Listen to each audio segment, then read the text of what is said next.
Hey guys, it is Ryan. I'm not sure if you know this about me, but I'm a bit of a fun fanatic when I can. I like to work, but I like fun too. It's a thing. And now the truth is out there. I can tell you about my favorite place to have fun. Chumba Casino. They have hundreds of social casino style games to choose from with new games released each week. You can play for free anytime, anywhere. And each day brings a new chance to collect daily bonuses. So join me in the fun. Sign up now at ChumbaCasino.com. No purchase necessary. VGW. Void where prohibited by law. See terms and conditions. 18+.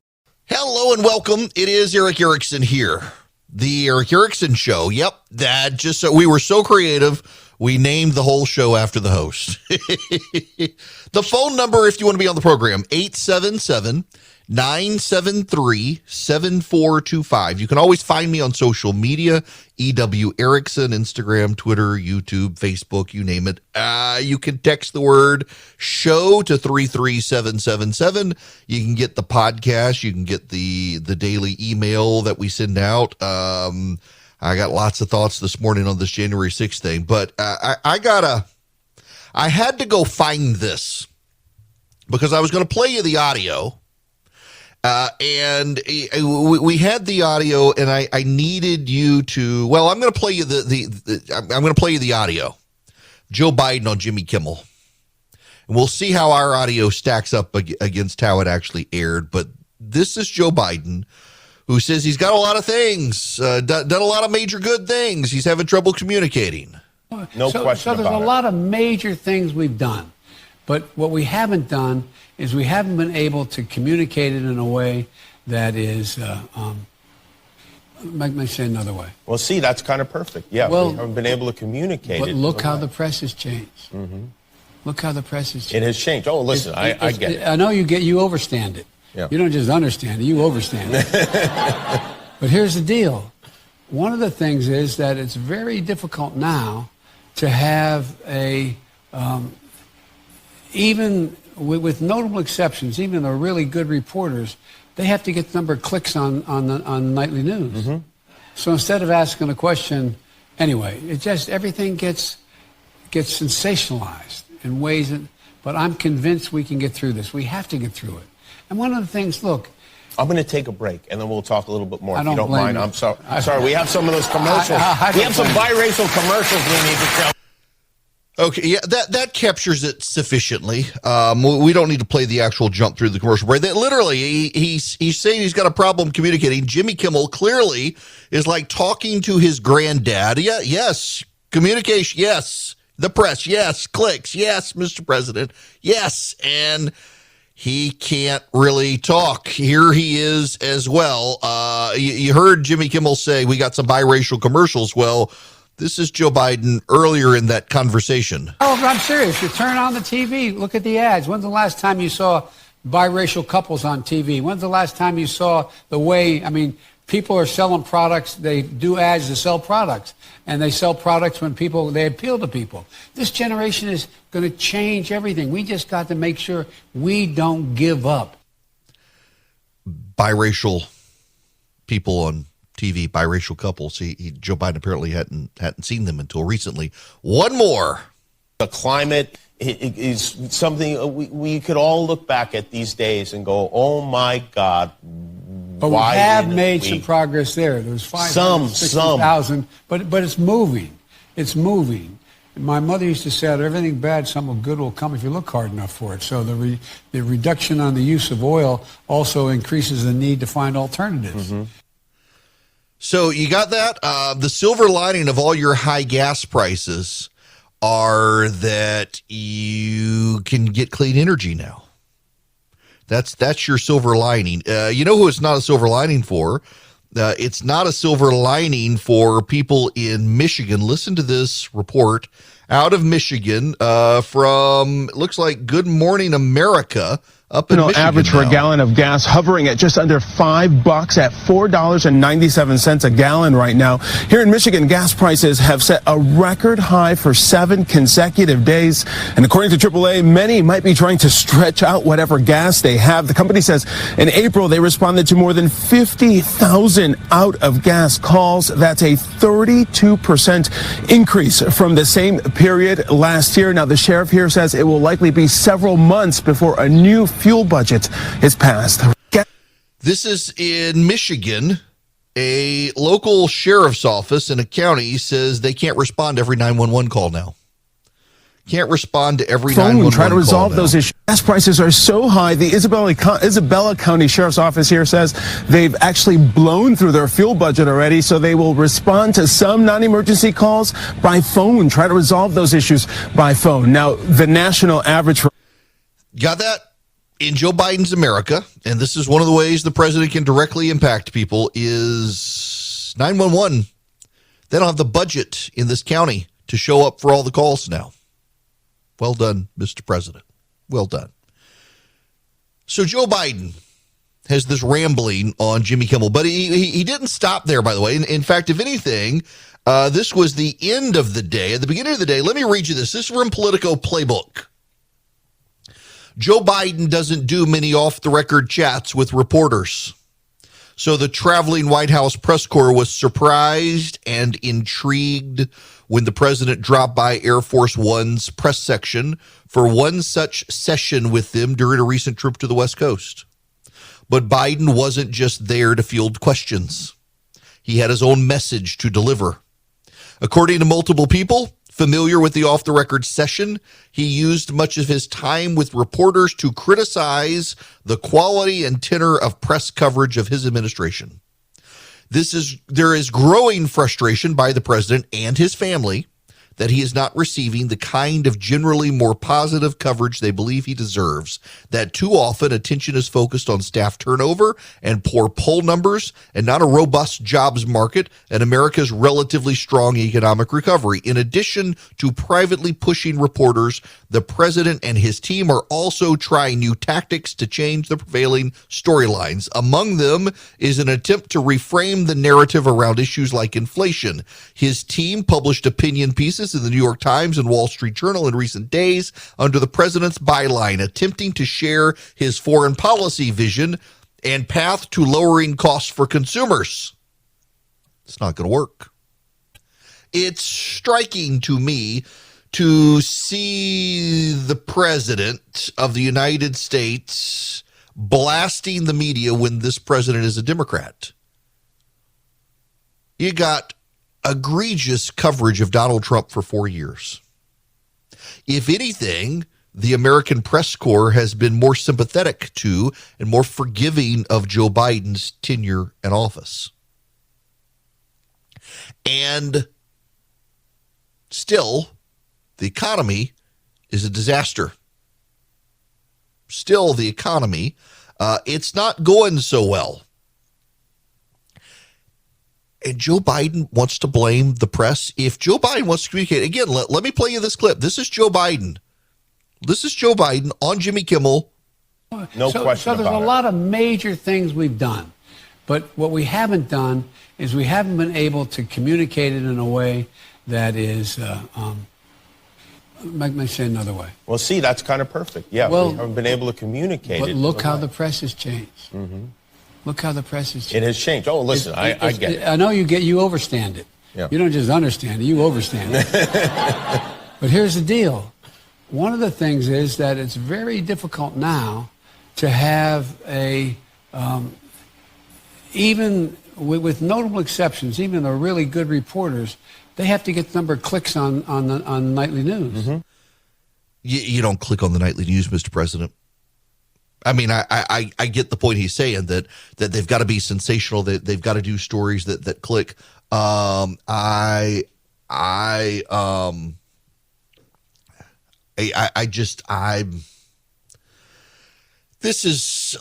having trouble even coming up with the words to process what the president is doing here, because this is not good when the president of the United States goes out to the media and says, y'all got to do a better job of covering the positive. And let me tell you how I want you to communicate and what I want you to focus on. And corn pop grab bag, honey bunches of votes. Wild things, clicks for the press, wild, amazing. You understand. I told you understand, beatbox, wow. I mean, that's essentially the message of the President of the United States when he says, I got a great thing. I've done good things. Let me tell you about it. Honey Bunches vote. Beaten pox bad. Wow. Cow. Pow. Corn pop. Whoa. Are you okay, Mr. President? Absolutely. You're just focusing on the clicks, man. I'm sorry. Listen, Joe, if you want the White House press corps to communicate your message, you got to start. You go first, Corn Pop. Go first. Tell them the grand and glorious things you've done, but they're going to fact check you. Well, not as much as they did Trump, but they're going to fact check you. And the reality is, Americans do not feel like your economy is good when in your economy they can't afford gas or groceries. When police aren't able to answer 911 phone calls because they don't have gas for their police cars. That's on you. And you could do something about it, but you choose not to do anything about it. And the best you've got is a press corps making excuses for you, not holding you accountable, and in fact, giving you license to say that there's nothing you can do. You've done everything you can do, when that's not true at all. You know, here's the thing. If this president wanted to fix the economy today, he could go out and say, I declare a truce with the oil and gas industry. It turns out we need more oil and natural gas. I want them to produce as much as they can. We will get all the regulations out of the way possible. I'm directing my administration to work with ExxonMobil, BP, you name it, to expedite the production of oil, get it out of Anwar in Alaska, open up the Gulf of Mexico, and do what is necessary to extract all the oil we can to lower gas prices. If he did that, it would have an immediate impact on the market. We know because it did in the past when George Bush did something similar. It may take a year or two to get the oil out of the ground, but the gas prices are going to start going down. When gas prices start going down, energy prices start going down. When energy prices start going down, well, other prices start going down. Because most of our inflation is because of energy. 70% of it is estimated by economists to be about energy prices. But the Biden administration instead wants to go on Jimmy Kimmel and say the silver lining in high gas prices is we can go to renewables and a clean energy. Here's Senator Barrasso of Wyoming on that. This is an administration that is out of touch, tone deaf, and gasoline prices are now approaching $5 a gallon all across the country, and they want to use the Defense Production Act, which is supposed to be used for national security emergencies, to build solar panels. I mean, they're pretending that green energy is a national security emergency. This is an abuse of power by an administration that refuses to go to the real solutions for the high cost of energy, which is more oil and gas produced in America. And Americans understand that. Joe Biden can say he has a communications problem. Joe Biden can say the press isn't carrying his water for him enough. Joe Biden can say a lot of things. But at the end of the day, what he will not say is we need to produce more oil and gas. And until he does, our energy prices are going to be high, and your pain at the pump is going to be excessive, and you're going to have a voter backlash against the Democrats. There's nothing they can say or do in the committee hearings for January 6th tonight. Nothing they can say or do to change that. The only thing they can do is fundraise more with Democratic donors, maybe raise some money to mitigate their losses in November, but the losses are coming. That's just the reality. And Joe Biden has a lot to do with that. He is to blame. There are a lot of options out there. If you're a self-starter and you want to invest on your own, it can be really confusing. And I'm delighted to tell you about SoFi because that's who I use, and now I've got them as an advertiser. If you're a SoFi user, my gosh, you get all sorts of options, great research. You get the ability to invest in stocks, EFTs, crypto, plan out your retirement. More importantly, you got people you can call on. I mean, for example, I can use SoFi to buy stocks and EFTs and do the deep dive research if I need to and get complimentary financial planners ready to help answer questions. You can too, whether you're stuck on where to start or need help deciding what to to do next. You can even save for retirement with traditional Roth and SEP IRAs. They have so many options. If you're into crypto, you can also explore crypto. They've got 30 available coins: Bitcoin, Ethereum, Cardano, Solana, Dogecoin, and so much more. But more importantly, they've got the #1 ranked automated investment tool, their robo-advisor. It takes the stress out of building and managing a diversified portfolio without having to pay a bunch of experts to do it. I really like SoFi. Y'all, I've tried, you name it, and I probably tried it, and I settled on SoFi, and think you will like it as well. Cut through the jargon, make investing easier with SoFi. Visit SoFi.com/Eric to learn how you can win up to $1,000 in stock when you open an account. That's SoFi.com/Eric.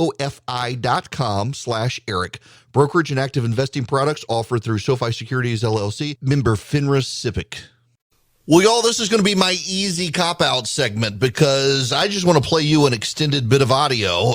My dear friend, Chip Roy, congressman from Texas, on the program a lot. I'm actually texting him right now about bourbon. And I want to play you his floor speech because somebody had to say it. Why do we have guns? Why do we have the Second Amendment? Is it to hunt? Sure. Self-defense? That's even more important. But the fact is, you read the founders, Federalist 46, James Madison, contrasts us with the tyrannical governments of Europe who are, quote, afraid to trust the people with arms. Joseph Story, in his commentaries on the Constitution in 1833, quote, the right of the citizens to keep and bear arms has justly been considered as the palladium of the liberties of a republic, since it offers a strong moral check against the usurpation and arbitrary power of rulers, and will generally, even if these are successful in the first instance, enable the people to resist and triumph over them. We have a Second Amendment because we understand in this country that there are some things, inalienable rights, that you cannot justly take away from a free and equal human being. Tyrants disarm the people they intend to oppress. Those are the facts. Jewish people in Germany were prohibited from owning arms. 13 million Jews were exterminated by the Nazis. The Soviets instituted gun control and millions were killed. 20 million dissidents were rounded up and exterminated. Mao disarmed the Chinese people. 20 million dissidents were exterminated. In Cambodia, the Khmer Rouge were able to take advantage of the fact that limited gun ownership to just hunters and killed 1.5 million to 3 million Cambodians. Turkey disarmed Armenians and 1.5 million Armenians were killed in the Armenian genocide. The South disarmed slaves and actively fought against their arming. And then in the 20th century, armed black army veterans, for example, in Louisiana, were able to defend against the KKK. Even fact-checking organizations, Snopes, said, quote, we find it reasonable to conclude that gun confiscations facilitated by laws requiring the registration and licensing of firearms played a crucial role in the carrying out of 20th century genocides. This is not fiction. This is in our lifetime. This is in our grandparents' lifetime. This is in our recent history. This is why the Second Amendment matters. It's not trivial. It's not something you just brush aside. This is a foundation of liberty. It's who we are. But in order to sell a lie to the American people, that the government will protect them from all manners of evil, while defunding the police, leaving our borders wide open, I'm glad my colleagues can suddenly find Uvalde on a map, while allowing dangerous cartels operating hundreds of miles into Texas, allowing fentanyl to pour into our communities and kill tens of thousands of children, the very children my colleagues say they wish to protect. In order to do this, Democrats in this body are willing to take away a citizen's God-given right, yes, God-given right that was mocked earlier, to protect himself or herself or her family or his family from harm. The very harm they foster by appeasing lawlessness. And importantly, from the very tyranny being applied to them to deny that right. That is what is at stake. This bill, and it gets brushed aside, raised the age limit. Well, there are constitutional questions to that in the Fourth Circuit, Ninth Circuit, and other circuits. The second title on straw purchases, the very straw purchases Democrat DAs don't even want to really prosecute, would prohibit a law-abiding citizen from giving a gun to a friend as a gift.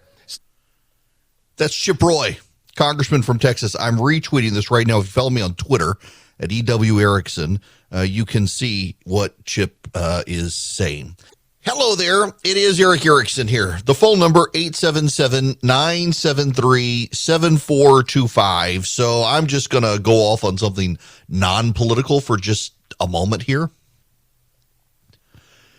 About 30 minutes before the show yesterday, I was trying to prep onion rings. I sent out the recipe yesterday. I was trying to prep onion rings. The kids wanted them for supper again last night. And, you know, I use a mandolin to slice uniform onion rings, and I needed to cut the bottom off one of the onions. Normally I use a knife, so I'll just whack it off with the mandolin. And I didn't put the little clamp thing down on it. I just grabbed it with my hand, and away I went, and it got cattywampus, and my thumb went through the mandolin. And those of you can see on camera, I have lost a portion of my thumb. I did not want to go immediately to the emergency room yesterday. It was going to take them a little while to see me anyway. So I held my thumb. I have blood. Definitely. I have blood on my desk still. I'm on blood thinner, which made it somewhat awkward, but I needed to get to the Brett Kavanaugh news yesterday, the would-be assassin. It was very important that I do that with you live as that news was happening. So I did that the first 30 minutes of the show. And then I went to the ER. There's nothing to stitch. There's just no thumb there. But they had to get the bleeding stopped. It took them about an hour. I came back and I did the rest of the show. And I went in. They had everything on the computer already. I'd gone to this was tied to one of the local hospitals, so they already had all my information on file. They just checked my ID and current insurance card, but I didn't have to fill out a bunch of paperwork. They took me back. They spent an hour. They got it settled. I'm all bandaged up. I got to go back tomorrow. They'll take it off. But here's something. So I am missing the side of my thumb. Didn't get the nail, thank God, but I'm missing the side of my thumb. There's nothing to stitch back. I found it amid the onion rings. They didn't get fried or battered. Caught it on the chopping block. But they didn't give me any pain medicine. None. Now, because I'm on blood thinner and they're worried about the bleeding, they told me take Tylenol. Don't take ibuprofen. Don't take aspirin. Take nothing for pain. Don't take Aleve. Just take Tylenol. I can assure you all, when you lose a portion of your thumb, Tylenol does not stop the pain. Now, I'm in pain. I did not want to take pain medicine because I've got to do a 3-hour radio show. And I did not want to be foggy in my brain. But there are a couple of things I want to note here. One, I think we've kind of overcorrected on the pain medicine. Look, I get addiction. I do. I thankfully had some pain medicine from a while back that had not yet expired, and there's no way I would have slept last night had I not had pain medicine. Just flat out, my thumb genuinely hurts. I had a golf club to the side of my head over Christmas and had stitches put in the side of my head. My thumb hurts worse than that. And the solution for the hospital was take Tylenol. Tylenol doesn't stop the pain. I think we've overcorrected on the hesitancy to prescribe pain medicine. I do. Even if you just gave me like 3 pills and said take one at night, deal with it during the day, at least get sleep, help you sleep through the pain, which I did with the pain medicine I took last night. I had to do TV yesterday. I had a phone call afterwards, so I couldn't, and I had to fry onion rings yesterday, so I didn't even want to attempt pain medicine until I went to bed, but I was able to sleep, and I assure you that I couldn't have gone to sleep because the pain medicine stopped working sometime around 5 or 6 this morning, and I woke up in excruciating pain. Literally, I'm missing part of a thumb. And they didn't want to numb it. They didn't allow, nothing. And I don't want you to think I'm criticizing them. I'm criticizing the entirety of medicine these days in that we're so freaked out about addiction and pain. And of course, we do need to recognize the reason we are is because of a bunch of addicts who doctors shop to try to get pain medicine. But there's a corollary here as well, and that is the number of people, I mentioned this on social media last night, the number of people who said, just go find marijuana. I had two people who will go nameless, who are friends of mine, say, I can bring you something for your pain. Marijuana. I didn't even know. I'm like, man, suddenly it explains some things. I had no idea, though. But the number of people who have gone to marijuana because they're in pain, and doctor's office are like, yeah, we're not going to give you any pain medicine. I wasn't expecting that reaction. I was expecting that there would be someone out there, a friend, who might say, I live close. I'll bring you one of my hydrocodone pills or something. It wouldn't have surprised me, but no, instead it was two people said, I'll bring you weed. And a lot of other people say, just go find someone to buy marijuana from. That'll take care of the pain. Luckily, I was able to track down. I mean, listen, those of you who know our health history in this house, we got lots of medicine. Was able to find pain medicine to be able to take. But it's striking to me the number of people who are now just very openly like, yeah, they're not going to give me a pain pill. I'm going to go find weed somewhere. And I guess that's supposed to knock out your pain. I think we've overcorrected as a society. And there's reason that we overcorrected. There is addiction, the opioid addiction, fentanyl, and the like. But I mean, come on, you chop off a portion of your thumb on accident, and they're like, yeah, take Tylenol. It's frustrating. And part of this, you do need to understand, I actually am in pain right now. And it frustrates me to no end that when I get, I think everybody does, you get uncomfortable and you get a little antsy and annoying and annoyed when you're in constant hurting. And it's like the burning and the throbbing at the same time. But there's something else here too. And I mentioned this a little bit the other day. I had to go to a doctor actually yesterday morning. So I'm in my mid-40s. It used to be when you were over 50, they wanted you to do colonoscopy, and now they're like, let's do it when you hit your mid-40s. So I got to do the colonoscopy thing at the end of August, but I had to go in for the consult. Now I know the doctor. The doctor's a brilliant guy, super nice, very much like him, and they sent me a link online to fill out the online paperwork, to digitally transmit a copy of my insurance card, to fill out all the what drugs are you on, give them all that information. They've got it on their information anyway because I'm in the hospital network and I allow them to share the information. So why is it in the 21st century in the United States of America, when all of this information is already in the file that I've already said could be shared between doctors, I've got to fill it out online? But wait, there's more. I also had to put it all on paper. I had to fill it out on paperwork as well. I had to do it all on paper and sign everything. Why do we still have to do this in the 21st century?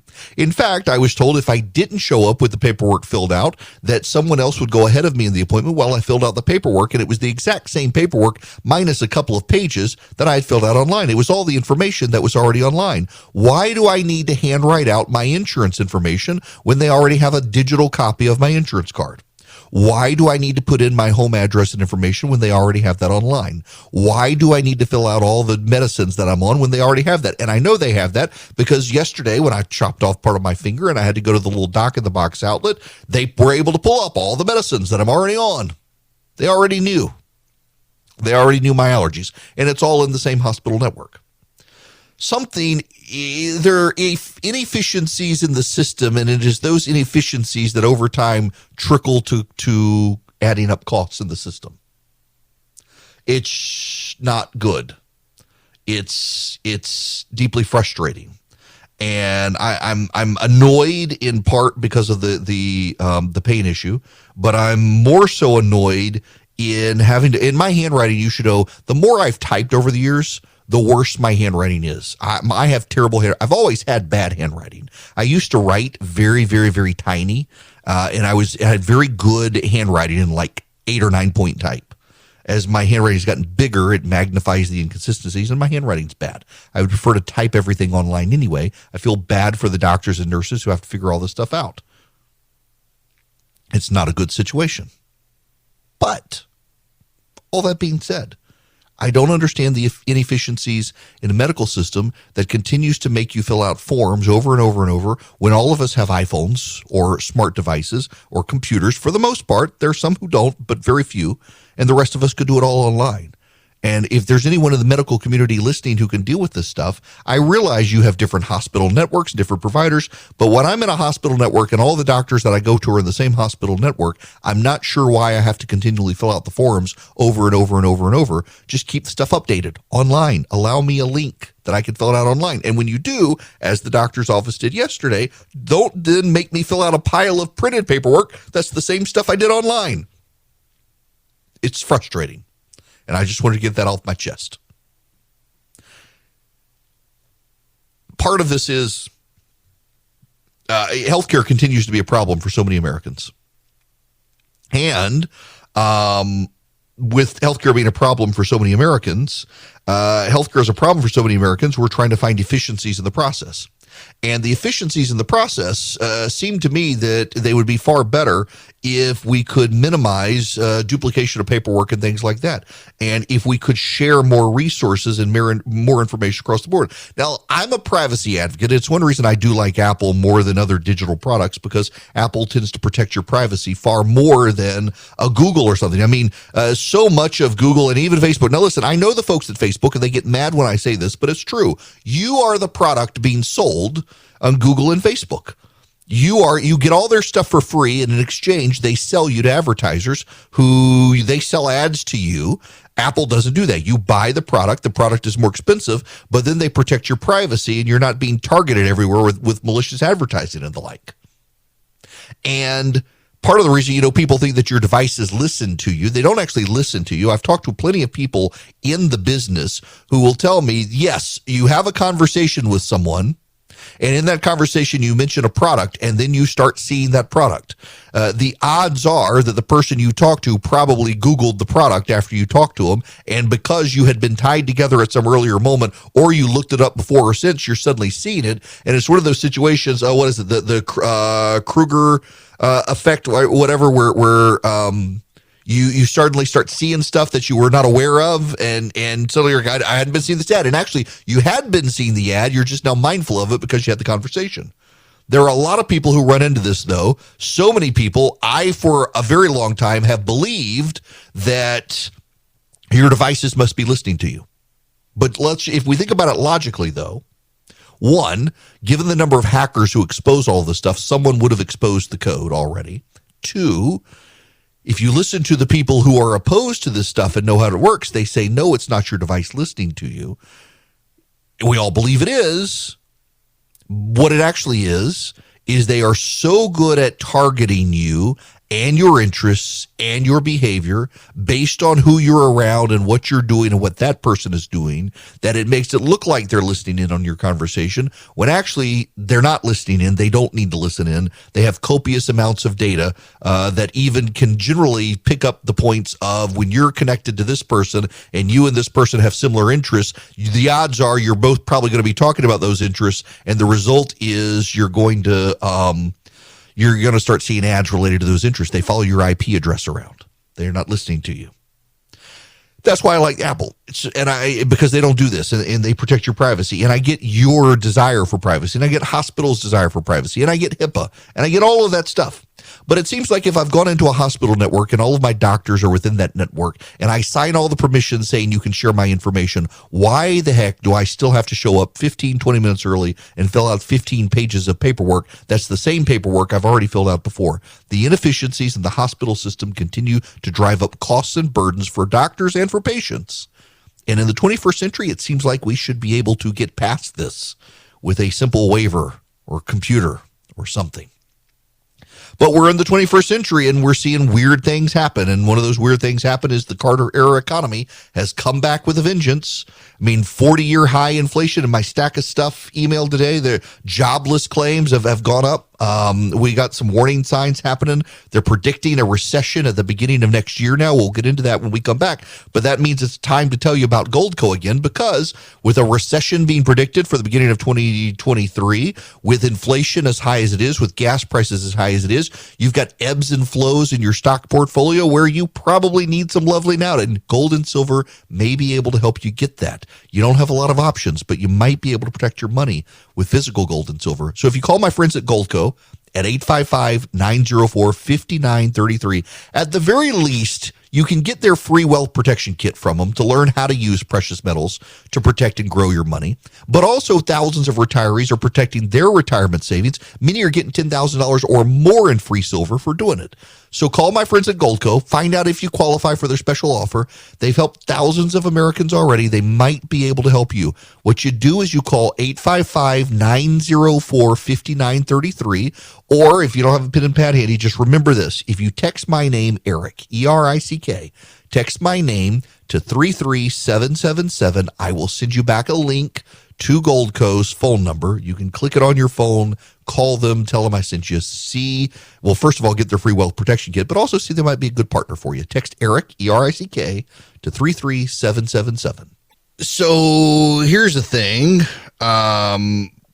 We've had my wife's had a laptop with Simply Mac. It's been in for repair. We got a call. It looks like, I thought it was this morning, but actually it was late last evening, the phone call to come pick up her laptop. They've gone out of business nationwide. Simply Mac has shut down. The CEO released a statement saying they have no more money to pay employees even for today. So every Simply Mac store in America is closed now. So how do we get our laptop back? My wife is actually just texting me saying there's a handwritten sign saying they will contact customers to pick up laptops. Yikes. That's not good.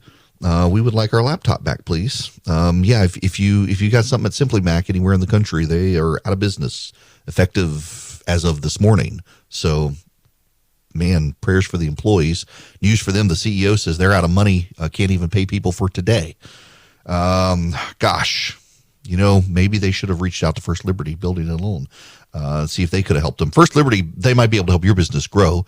We're talking big deals, $750,000 or more. You go to firstlibertyga.com. Tell them I sent you. They may be able to help you, possibly able to help you. A lot of banks are telling people no. And First Liberty wants to help you get to yes. So go to firstlibertyga.com, spend 10 minutes with them, tell them I sent you, see if they can help you. Now, when we come back, I want to take your phone calls. I don't have time. It's going to be a disservice to all of you if I try to take your phone calls right now because I've only got about a minute.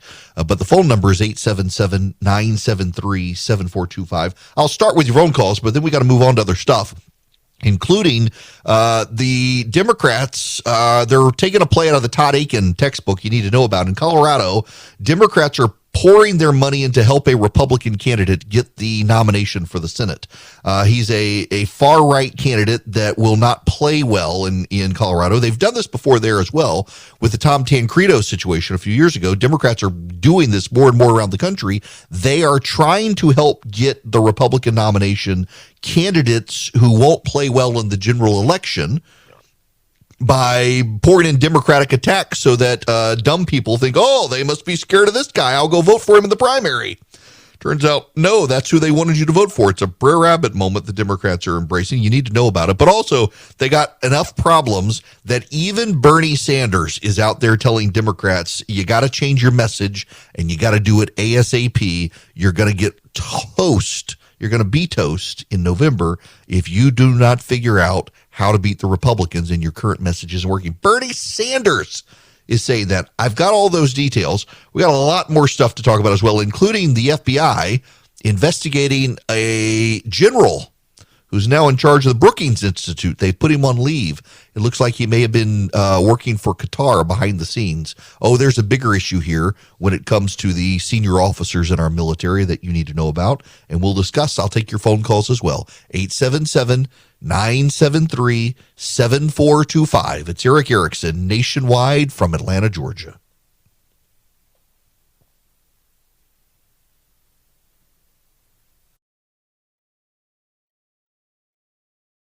Hello, it is Ryan, and I was on a flight the other day playing one of my favorite social spin slot games on ChumbaCasino.com. I looked over at the person sitting next to me, and you know what they were doing? They were also playing Chumba Casino. Coincidence? I think not. Everybody's loving having fun with it. Chumba Casino is home to hundreds of casino-style games that you can play for free anytime, anywhere, even at 30,000 feet. So sign up now at ChumbaCasino.com to claim your free welcome bonus. That's ChumbaCasino.com and live the Chumba life. No purchase necessary. VGW Group. Void where prohibited by law. See terms and conditions. 18+.